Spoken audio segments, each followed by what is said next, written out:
Hi, guys. Welcome to The Social Block, the podcast where we explore the intersection between blockchain technology and society. As always, today we'll be looking into how this technology and all of the tools it offers can help us shape our social interactions, us as individuals, our institutions, even just the very fabric of our culture. You know the drill. I'm your host, Maggie, and it's lovely to have you here with me today. So I'm not really going to do a big intro today because I think our topic stands for itself and it's pretty important. It's security related. So it's called or around the subtle art of doing your own research in Web3, otherwise known as DYOR by its acronym. We love the crypto acronyms. And our guest is Dyma Budorin from Hacken. He's a CEO and co-founder.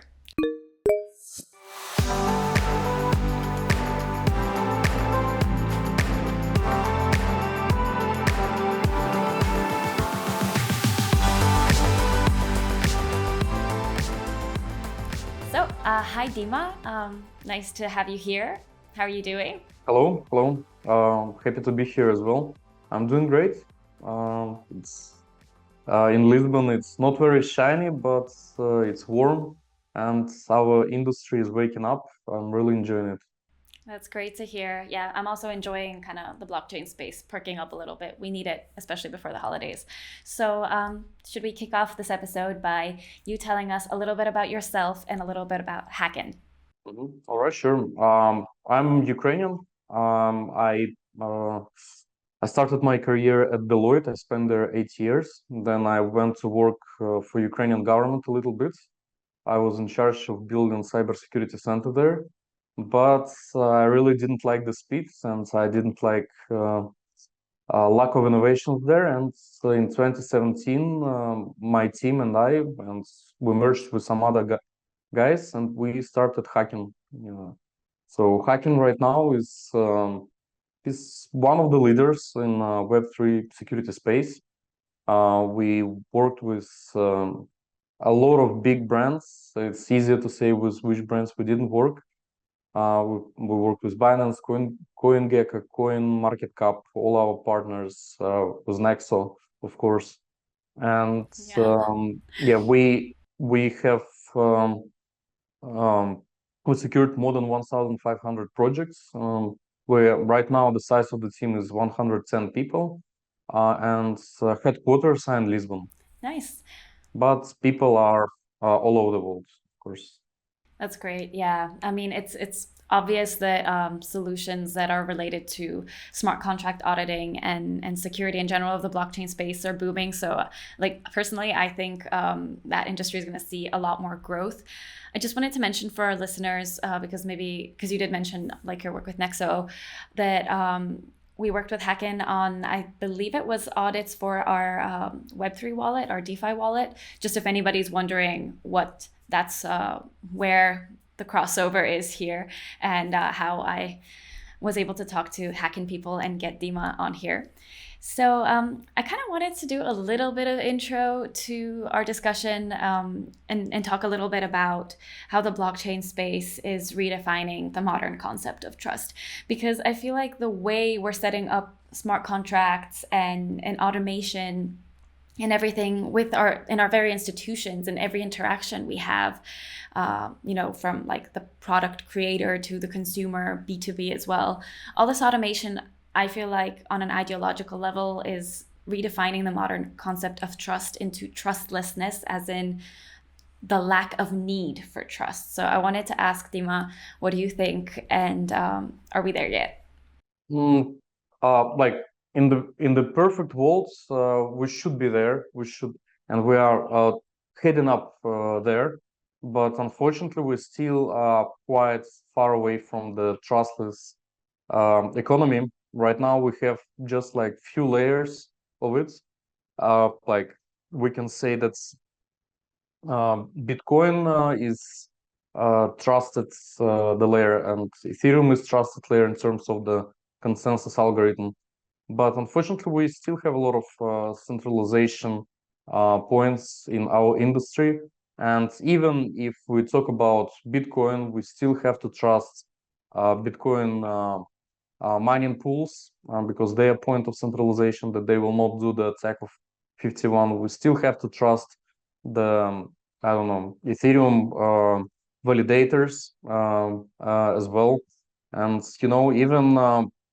even those roll-ups L2 that's kind of building on a security layer of Ethereum, there are still some points where we have to trust. For example, we have to trust sequencers that are putting in order the transactions that say they are not like putting them in order that someone is benefiting. So we can say that there are still a lot of points where we should work in terms of the creating trustless connections, but for sure it much less intermediaries than in like traditional economy, traditional financial sector, and not only. Yeah. I do understand what you're saying. I think that we're definitely not there yet. It's a process. And I also, even like sounding like I contradict myself here, but I wonder, like with the utopian ideas, whether, there's always something that like utopias don't work. So while I like the movement towards trustlessness, first of all, I do agree that like we ultimately reach certain points where you're gonna have to trust someone. I don't remember who it was that I was interviewing for the podcast, like one of the previous episodes, guys, who was just like at the end of the day, you're going to have to trust someone. So I do agree with that. And I also think like we should be wary of utopias, but I just wanted to kind of bring up a little bit of a philosophical discussion to get us started. But our episode today is about doing your own research and this whole like security narrative of crypto and blockchain. And so in your opinion, why is doing your own research so important, both in the blockchain space specifically and maybe beyond? I want to add, sorry, I want to add one comment about the trusting someone. It's not a bad thing to trust, and because usually people trust someone in order to save their time for doing the research. So it's efficient, essentially, to trust each other and work together. I think in certain extent, yes, and that's um but I mean, if we can build a system where we don't trust the code, we basically have it like still, when somebody is writing the code, not everybody can read the code. Yeah. And not everybody can understand whether it executes the same as it's written in their white paper. And still, you have to trust someone, like sometimes like auditors, that they confirm that the code is the same as the as written. So we still have this intermediaries. Yeah. Unfortunately, but this is not a bad thing.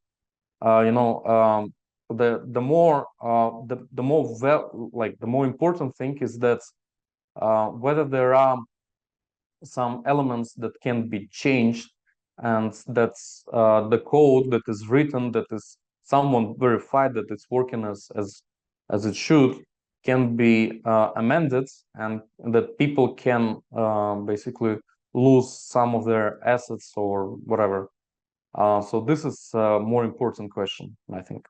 Yeah, I also, when you said not everybody could read the code, I was having a conversation with a colleague like years ago, and she told me, because I don't code myself, I'm very much a comms person, but she does. And she was just like, you know what, I feel like not being able to code in 10 or 20 years is going to be like being illiterate.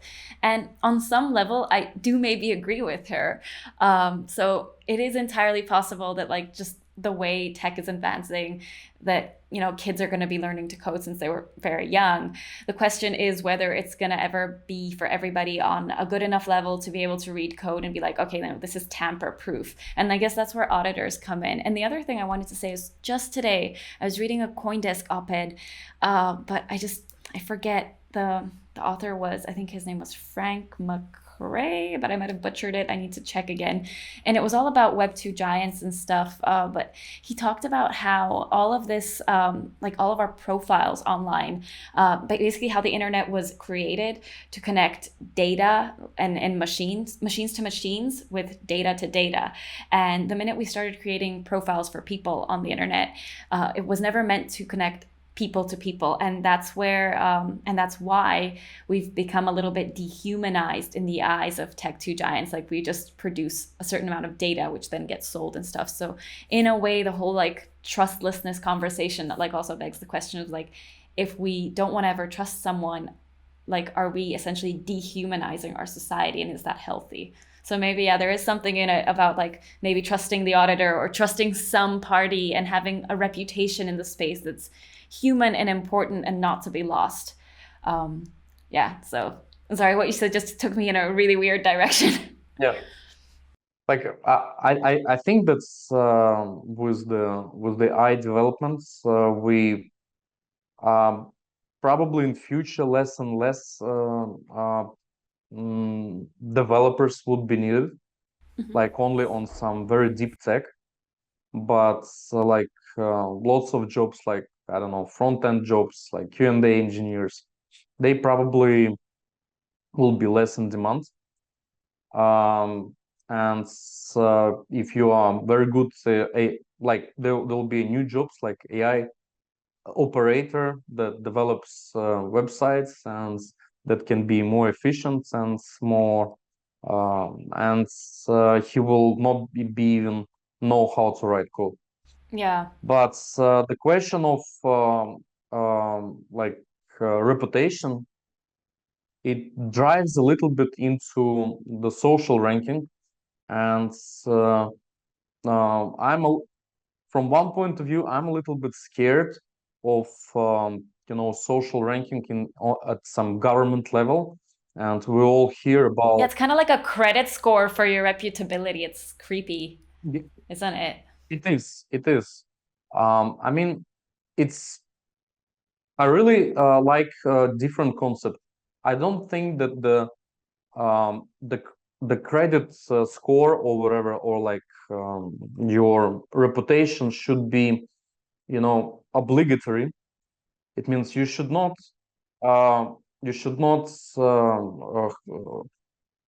have to maintain it in order, I don't know, to buy something or to be able to get some loan, I don't know, whatever, or to have access to some technology.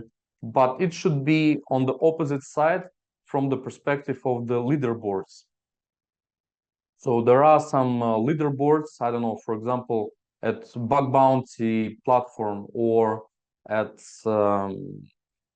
audit contest platform, where you can see that these people, these verified accounts, they have proven track record, and these are their services, and this is and you can interact with him, and if everything goes well, then you give him a good mark, and his score is going up. Yeah, like So social it's a reputation. little bit different. It's not like social reputation. It's different niches should have quite standalone like leaderboards on the things that's like on that matters for their particular industry. Oh, so separated reputations. Like, for example, for Separated, your, yes, okay, absolutely. you coded something for me. It was absolutely perfect. I'm going to rank you high. And then on different one for, hey, like, you just had like a really nice conversation with me and you distributed my press release really, really well. I'm going to rank you really high. And those are completely separate. Or you returned your loan on time and you repaid everything. That's right. Like, all of those are separate so that you don't have like Yes, a one centralized thing that will loom over your entire life and destroy you. absolutely. Yes. That's a really good concept. Yeah, so I can have like a lot of different accounts. Like at one account, I'm building my reputation. I don't know, being a squash player. Yes, I really love squash myself. Nice. I'm playing quite a lot. And at some accounts, I'm a chess player, and there I'm a smart contract auditor, and they should not be combined. Yeah, of course not. It doesn't And make I any should be sense. able to keep my privacy. I should be able to keep my privacy in order not to like have someone to connect the dots and understand like who I am, unless I want it so. Yeah, because it makes sense. Like if you are a smart contract auditor, right? And like you are great and like your reputation in that field is great. And somebody's like, oh man, I'm not sure. Is this guy smart enough? And then if you want, you can share that you're, say, like a chess master, or, you know, that you have whatever qualifications in blockchain or whatever. Like you can share that if you want, but it's not automatically visible that you also play squash and, I don't know, maybe like horror movies. Like that doesn't make sense, and it's not nice because it is an invasion into privacy. um, but I maybe like we can steer back to the research, because we did kind of like, I mean, it does kind of make sense what we're talking about in terms of like what's visible on blockchain. But why do you think the Web3 space and blockchain in general is so good at providing us the opportunity to do our own research? It's obviously connected to the transparency, to the immutability, but can you break that down a little bit for our listeners? Web3 space is the space where you can create something and immediately propose it to the world. And from one point of view, it's and that's never happened in our history before. Like if you create an app, you have to pass through like Android, Apple Store or Google Store. And if you are doing something, you know, like something revolutionary, like the best what can happen with you is that your idea will be stolen, you know, and the worst, you will just never been able to upload it. And Mm. while in Yeah, there is a centralized entity just gatekeeping what goes through and what doesn't. yeah, yeah. So, and in crypto, you can even without coding skills, you can create some interest in tokenomics, interest in financial models, interest in NFT collections, and immediately offer it to the world. And that's quite like that's quite amazing. That's why we all love crypto. But at the same time, of course, it creates a huge opportunity for fraudsters, scammers, and hackers to create such products that can steal your money immediately. Mm-hmm. And that's why in our world we have to be much more careful than in Web 2. Than in like in any other digital world, because there is no one basically properly protecting you. And right now we are in crypto, we are facing this dilemma, you know, like um, do we want some entities to protect us from these scammers, fraudsters, or we don't? And in fact, that's why we see all these intermediaries as centralized exchanges, as um, as RPC providers with KYC, crypto wallets that already like setting up certain intermediary addresses to don't you directly interact with protocols. So there are you know like there is different approaches to such security and DYOR. And in my opinion, there is a room for everybody. So there is a room for centralized entities that help people to navigate the Web3 world, and there should be a room for people who don't want to trust anyone, who wants to do the research on their own, do your own research, and to like enjoy this active crypto vaults with his own risks. Yeah, I think we talked about this a lot with our team, and even just in episode one, how the coolest thing about blockchain is that there's such a spectrum of like what you want, and it's not about do you want to be like a bank or do you want to be DeFi. It's like so everyone can choose where they want to be on that scale. Do I want to do my own research? And I think that's like what you're saying is just like one of my favorite things. It's that blockchain gives you a choice where you want to be on that scale. It gives you the freedom, whereas our space right now doesn't. Like our space, I mean, like traditional finance and even like our traditional society, it doesn't. For example, like my government owns my ID. Without that, without their like stamp of approval, the little card they issue me, I can't go anywhere in the world. Like I can't even verify who I am. I can't own anything, and that's a nightmare. So it'd be nice if we could like spread that into a bit of a different spectrum, so I could choose for my government to own my identity if I wanted to. I could self custody. I could have a different digital identity that's for different things. Again, this separation. Yeah, something I kind of wanted to just talk about is the open access to information. Obviously, Web3 and blockchain, a lot of it is also built on open source and smart contracts. They're all visible on the blockchain. So, as someone who audits smart contracts, Not all of them. no? Oh, please explain. I feel so naive. Please tell me. Yeah, so like um,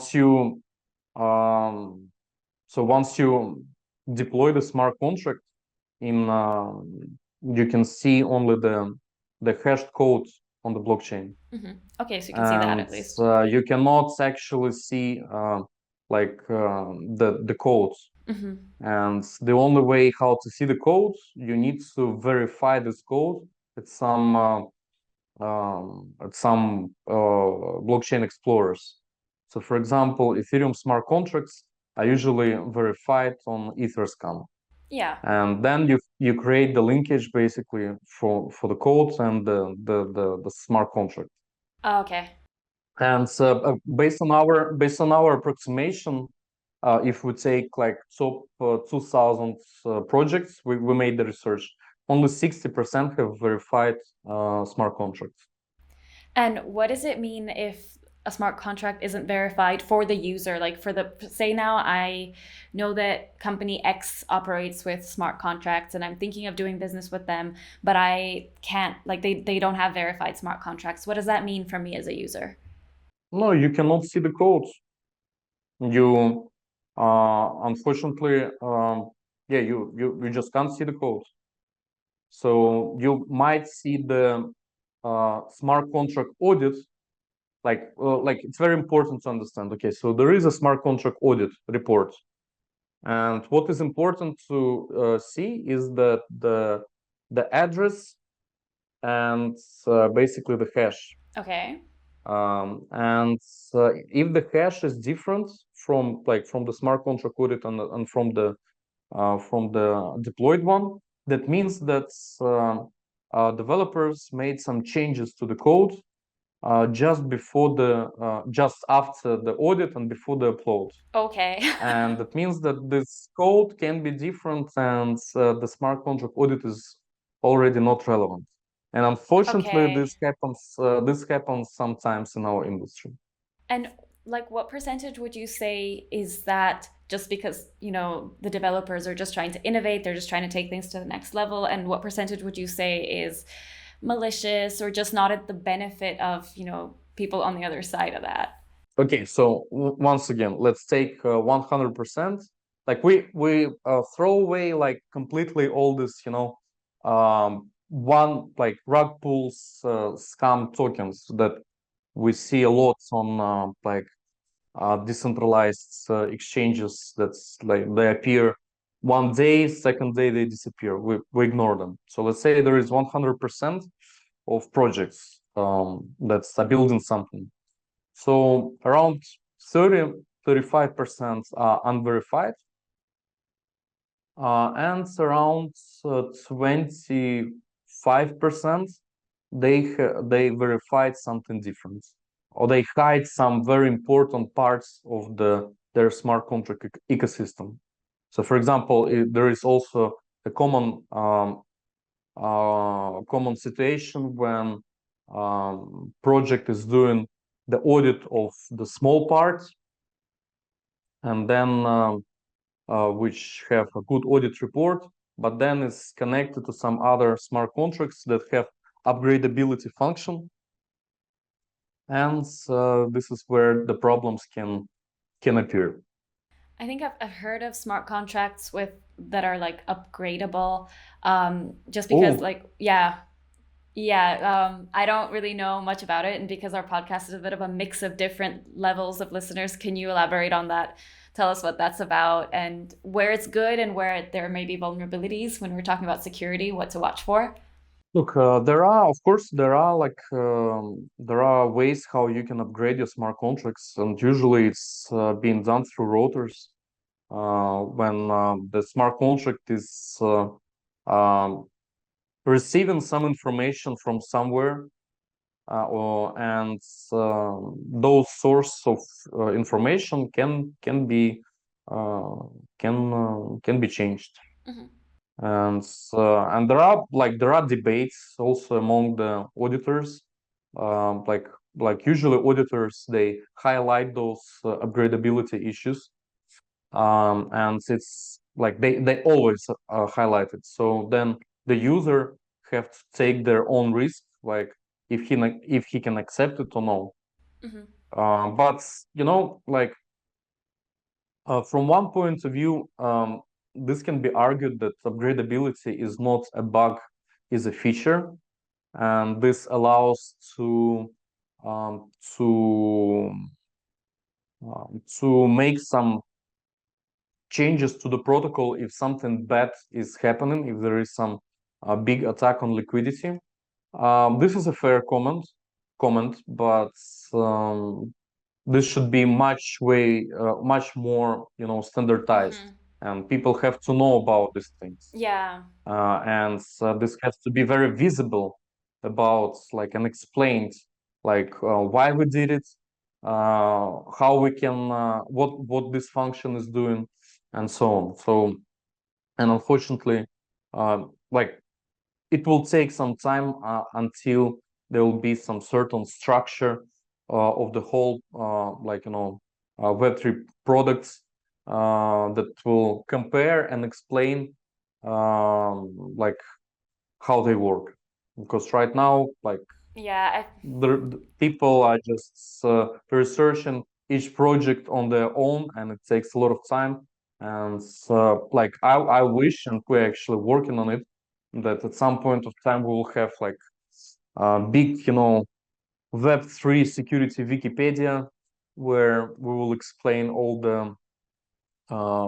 the features of every project in crypto. This is my dream. Well, we can actually write like Web3 Wikipedia. Like we can write the first chapter now because I was going to ask you kind of how would you, like, if you have someone like not new to blockchain, like they get the concept, but they're not a techie person, because what you said is so true. I feel like developers, they don't feel the need to, like, yeah, blockchain is transparent, like to some extent, like you said, more than maybe like Web 2 apps and stuff, but still a lot of devs, they don't see the need to sit down and like actually write, okay, this is what we did, this is how it works, this is where it's upgradable, this is where it's not. They don't do that because they just assume that regular people like me can just look at the code if it's visible and understand what's going on, and we can't, we don't get it. We need someone like you to just hold our hand and take us through. So if you were to have someone like me, for example, like what are the tips that you would give them and be like, okay, so if you're looking at a new project that you maybe want to invest in or put money on, what are, say, the first few steps in that direction in doing that research, and what tools would you use? Like, would you use Etherscan, Chainalysis, Hacken? The journey of the every like of exploring tokens is usually starts with the with CoinGecko, CoinMarketCap, where you can get information, the basic information. The basic information is about like socials, about the websites. There are some security data as well, but quite limited. I mean, like audit reports, and also First, I would personally start my journey with exploring the socials. It's very important from the point of view that it will tell you a lot about the project. Are they faking their followers count? Also, there is nice tools like Twitter Score. I usually use it. It will give you very comprehensive information about any Twitter account. And you will easily understand whether it has bots or not. Yeah, I was thinking the engagement is the most obvious. Yeah, yeah, but Twitter Score really, it's like Nice. amazing tool. It's free of charge, Thank you. and it's very crypto native tool. Then you already have some understanding like of the hygiene of the project. Yeah, because like using bots is bad. Is it looks bad. So then you can go and check also the community, and you will understand.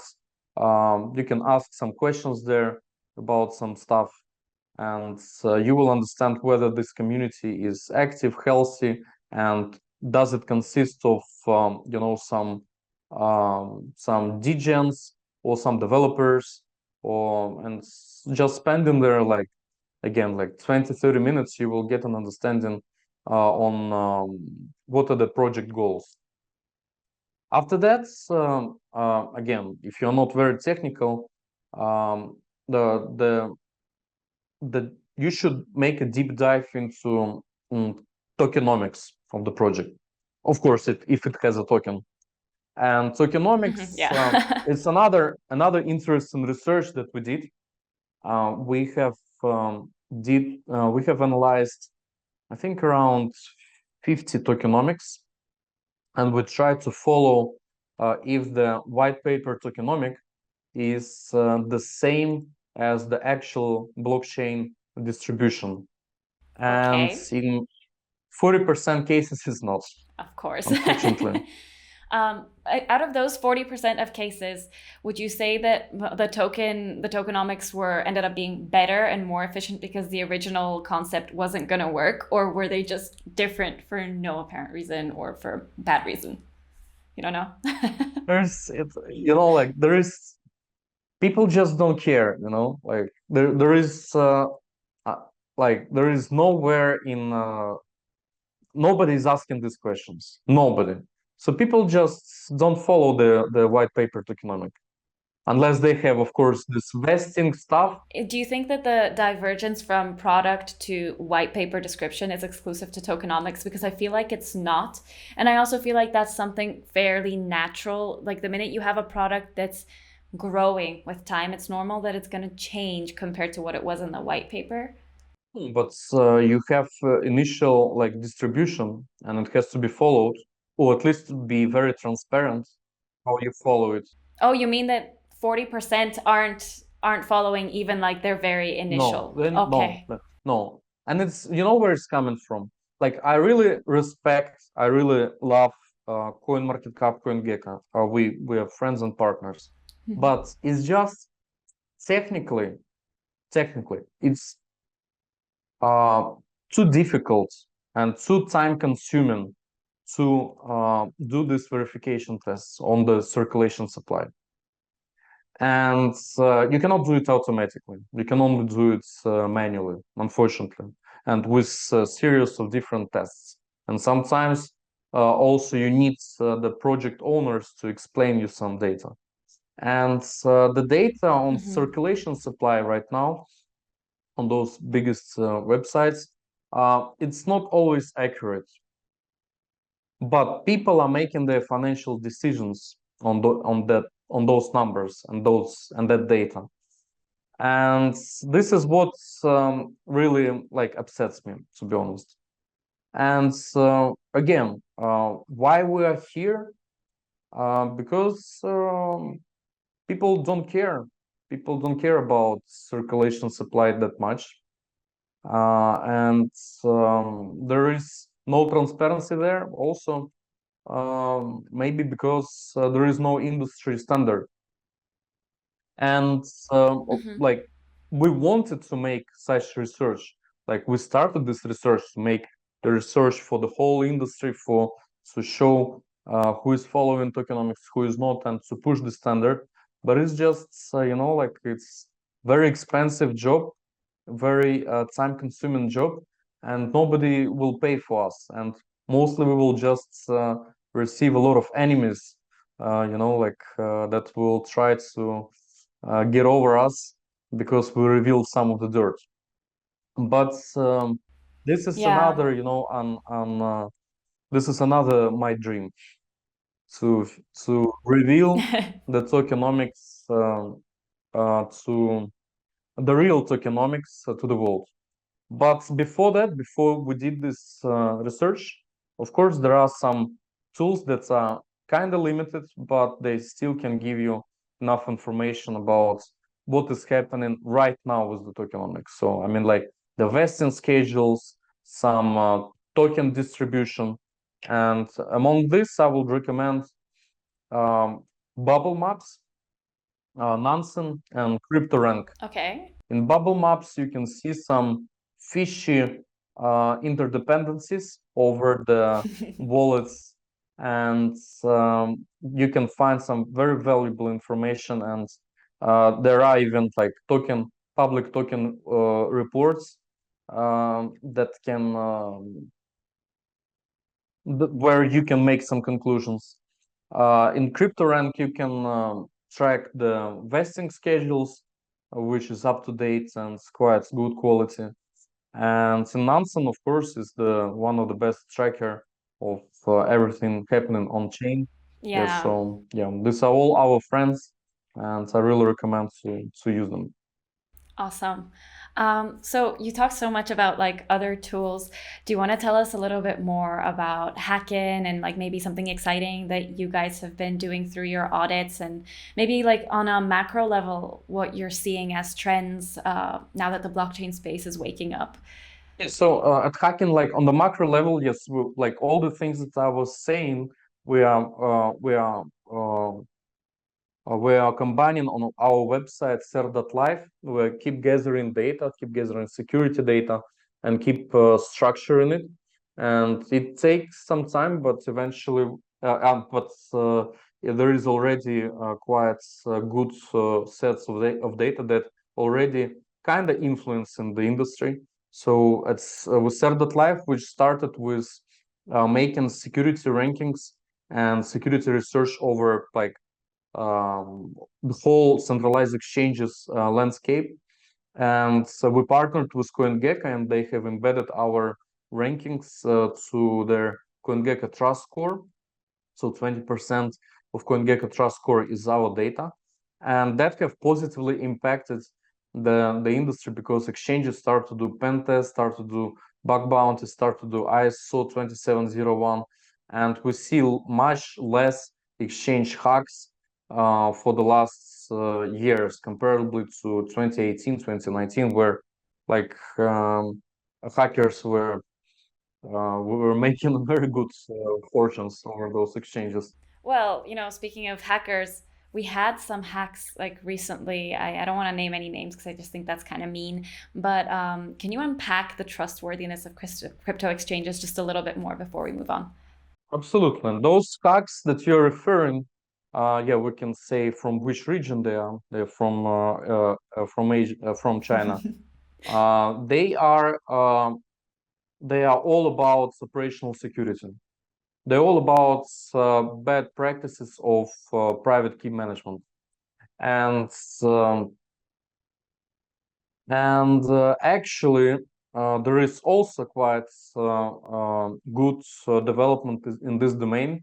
There are a group of security enthusiasts who developed the standard, cryptocurrency security standard, that explains how properly you can set up private keys for your custodial. Basically, centralized exchanges are custodials, and it's pretty detailed. Hmm. It's called again cryptocurrency security standard. Cryptoconsortium.org is the organization that is building it, or simply C4 crypto. You can find it in the internet. Um, and we push hard this C4 to be a mass certification to all the custodials. For example, Fireblocks was the first who embedded this standard, but it again takes time. But operational security is definitely something that still causes problems to even to such established exchanges as the one that were recently hacked. Yeah, I agree. Yeah, it's kind of almost something, every exchange's worst nightmare, essentially. But at the same time, what are you going to do? Because there's so many clients that just don't have the technical ability to be completely self-sovereign in this space. And in this case, the custodial solutions are just great. They deserve their spot in this industry, but at the same time they keep getting targeted because obviously they tend to have a lot of funds. So it's definitely, yeah, scary. But so moving on from that, in terms of other products that we're building, we're actively building a product called Extractor. It's on-chain monitoring and preventive SaaS product that we advise our clients to install, and after they start to use it, we can in preventive way protect them from the hacker attacks. here's an interesting question for Hacken and like your new products and innovations. So you're mostly B2B, right? I have got this right, because we are B2B, but we also have a lot of B2C stuff going on. B2B is like how we make money. okay, yeah, because I was wondering, yeah, I was wondering like what are you planning, like a further reach out to the retail, to the little user who's actually very vulnerable, because the big exchanges, the big players, they usually have money in multiple places. They have more funds with which to protect themselves and like innovate, find solutions, whereas the little people are just like, well, that was my last $100, whoops. So I was wondering, like, on a B2C level, what you're planning or what you have. On the B2C level, on the B2C level is all about education. Like we are not going into the like wallet business or some other one. We have developed our own wallet, but it's only for our community. We are not planning to compete with MetaMask or whatever. So on the B2C level, we have built the product, the platform, educational platform called Trust Army, where you can get it's free, of course. You can get DYOR certificate if you complete all the tasks that that will boost your knowledge about crypto and how to be secure. So it's trustarmy.com. Yeah, you can go there, launch the app, register, and in couple of it's not couple of hours. It might took you some time, but after the passing all the educational material, I'm sure like the chances of you to get hacked is much less. Nice. That's awesome. Actually, I definitely understand the proponent for education, because the minute more people understand what's going on, the more likely they are to catch on to red flags. And speaking of people, what about community? Like, because you mentioned earlier social media, and like when you think about all the Reddits, Discord channels, community, like we've said this so much on this podcast, is one of the blockchain space's biggest superpowers. Communities in this space are insanely loud. So what would you say is the role of community when you're researching a project? And do you find that the ones with louder communities tend to be the safer ones, or maybe information gets lost when the community is too loud, or it's mostly bots? Like, what do you think of that? Because I feel like actually reaching out and just seeing what people say on social media might actually be a a really good or a really bad way of doing your own research. I don't know. Because it matters in crypto, right? It matters what's going on X and on Reddit. Absolutely. No, I mean, like, crypto is all about community. It's every single token is just it's just the reason for people to unite and to create some value by this by joining forces. And in my opinion, the community is every single community is, in my opinion, super fair. And like in our community, we have people with whom we are already friends for like 6 years, and they are always very like straight to us, strict to us. They always like, if we do something, if we don't like do what we committed, they will always scream about it, and that's good. Like, it keeps us in good shape. Yeah. So, and it's just a matter of how, like, the team who is in operations, how they respond. Basically, we are operating the community. We are doing, like, it's our job to do all the best for community and to grow together. Because, like, once again, without community, you cannot grow. It's not possible in crypto.